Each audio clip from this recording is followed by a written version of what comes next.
Hi guys, how are you? I hope all of you are doing well. In this video, we will discuss about past perfect continuous tense. दोस्तों अगर आप past perfect tense वाली video देखना चाहते हैं तो ऊपर आई वाले बटन पर क्लिक करके उसे देख सकते हैं। आज हमारे बेसिक इंग्लिश लैंग्वेज कोर्स की क्लास 8 है और आज हम पास्ट टेंस को भी कंप्लीट कर लेंगे। पास्ट परफेक्ट कंटिन्यूस टेंस को उर्दू में फेल माजी मुकम्मल जारी कहते हैं। इस टेंस में होता क्या है? इस टेंस में कोई काम गुज़िश्ता ज़माने में थोड़ा बहुत तो पूरा हो जाता है, लेकिन कुछ अधूरा रह जाता है जो वक्त या मुद्दत की कैद के साथ पूरा होता है। अगर हम उर्दू में इसकी पहचान के बारे बात करें तो उर्दू फ़िक्रों के आखिर में ता रहा था, ती रही थी, ते रहे थे, ती रही थी वगैरह आता है, या रहा था, रही थी, रहे थे, रही थी वगैरह के साथ फ़ेल के वक्त या मुद्दत का भी जिक्र आता है। मसलन वो 2 माह से इस मकान में रह रहा था। हम सुबह से बारिश में नहा रहे थे। मेरी माँ रोटी पका रही थी। इस टेंस में फर्स्ट फॉर्म ऑफ वर्ब इस्तेमाल होती है और साथ में आईएनजी इस्तेमाल होता है। इस टेंस में हेल्पिंग वर्ब हैड बीन इस्तेमाल होता है। चलिए अब हम बनाने का तरीका सीखते हैं। बनाने के लिए सबसे पहले सब्जेक्ट आता है, उसके बाद हैड बीन इस्तेमाल होता है, फिर आईएनजी फॉर्म, उसके बाद ऑब्जेक्ट और इसमें सिंस और फॉर भी इस्तेमाल होता है। चलिए स्ट्रक्चर को सेंटेंस में यूज़ करते हैं। For example he had been living in this house for 2 months। देखिए जैसा कि हमने स्ट्रक्चर में पढ़ा था, सबसे पहले सब्जेक्ट आता है तो यहाँ सब्जेक्ट ही आ गया। उसके बाद हमने पढ़ा था हैड बीन आता है यानी हेल्पिंग वर्ब आता है तो यहाँ हैड बीन आ गया। उसके बाद हमने पढ़ा था आईएनजी वाली फॉर्म आती है तो यहाँ लिविंग आ गया। उसके बाद हमने पढ़ा था ऑब्जेक्ट तो यहाँ ऑब्जेक्ट आ गया। उसके बाद सिंस और फॉर का पढ़ा था तो यहाँ फॉर आ गया। इस तरह दूसरी एग्जाम्पल देखते हैं। We had not been bathing in the rain since morning. देखें इसमें भी वी सब्जेक्ट आ गया, उसके बाद हेल्पिंग वर्ब आ गया, उसके बाद आईएनजी फॉर्म, उसके बाद ऑब्जेक्ट और उसके बाद सिंस और फार में से सिंस। अब हम देख लेते हैं कि सिंस कहाँ पर इस्तेमाल होता है और फार कहाँ पर इस्तेमाल होता है। सिंस इस्तेमाल होता है पॉइंट ऑफ टाइम यानी मुकर्ररा वक्त के लिए, मसलन सुबह से, शाम से, 1970 से। और फार इस्तेमाल होता है पीरियड ऑफ टाइम के लिए यानी मुकर्ररा मुद्दत, मसलन 2 घंटे से, 10 दिन से, कई सालों से। हमने सेंटेंस बनाने का तरीका तो सीख लिया है, सिंस और फार का यूज़ भी हमने सीख लिया है। अब हम सीखते हैं कि नेगेटिव सेंटेंस कैसे बनाते हैं। नेगेटिव सेंटेंस बनाने के लिए हैड के बाद और बीन से पहले नॉट लगाते हैं। यह बात ज़हन में रखिएगा कि हैड के बाद नॉट लगाना है, हैड बीन के बाद नहीं। चलिए एग्जाम्पल से इसको समझने की कोशिश करते हैं। वो 2 माह से इस मकान में नहीं रह रहा था। He had not been living in this house for 2 months. Another example, he had not bathing in the rain since morning. अगर इंटेरोगेटिव बनाना हो तो फिर हम इंटेरोगेटिव सेंटेंस किस तरह बनाएंगे? इंटेरोगेटिव सेंटेंस बनाने के लिए हैड सब्जेक्ट से पहले आएगा और बीन सब्जेक्ट के बाद आएगा। फॉर एग्जाम्पल, क्या वो 2 माह से इस मकान में रह रहा था? Had he been living in this house for 2 months? Another example, had we been bathing in the rain since morning?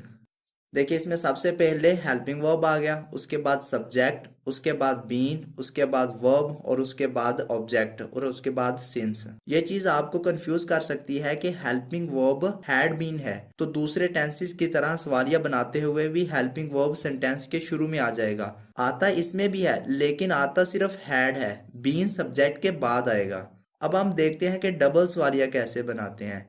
Double सवालिया बनाने के लिए क्वेश्चन वर्ड को सादा सवालिया फिक्रों के शुरू में लगा दिया जाता है और आखिर में क्वेश्चन मार्क लगा दिया जाता है। क्वेश्चन वर्ड्स कौन से होते हैं? क्वेश्चन वर्ड्स वो होते हैं जो WS से शुरू होते हैं। For example why, what, when etcetera. अब हम इसकी एग्जाम्पल देख लेते हैं। For example, why had he been living in this house for 2 months। देखिए सबसे पहले तो सादा सवालिया बन गया है, had he been living in this house for 2 months।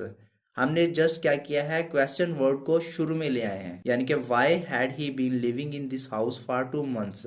Another example, why had we been bathing in the rain since morning. हमें डबल सवालिया तो बनाना आ गया, अगर मनफी सवालिया बनाना हो तो कैसे बनाएंगे? मनफी सवालिया बनाने के लिए हेल्पिंग वर्ब को सब्जेक्ट से पहले, फाइल के बाद नॉट और आखिर में सवालिया निशान लगाते हैं। इसमें बीन सब्जेक्ट और नॉट के बाद लगाएंगे। एग्जाम्पल से इसको समझने की कोशिश करते हैं। फॉर एग्जाम्पल, क्या वो 2 माह से इस मकान में नहीं रह रहा था?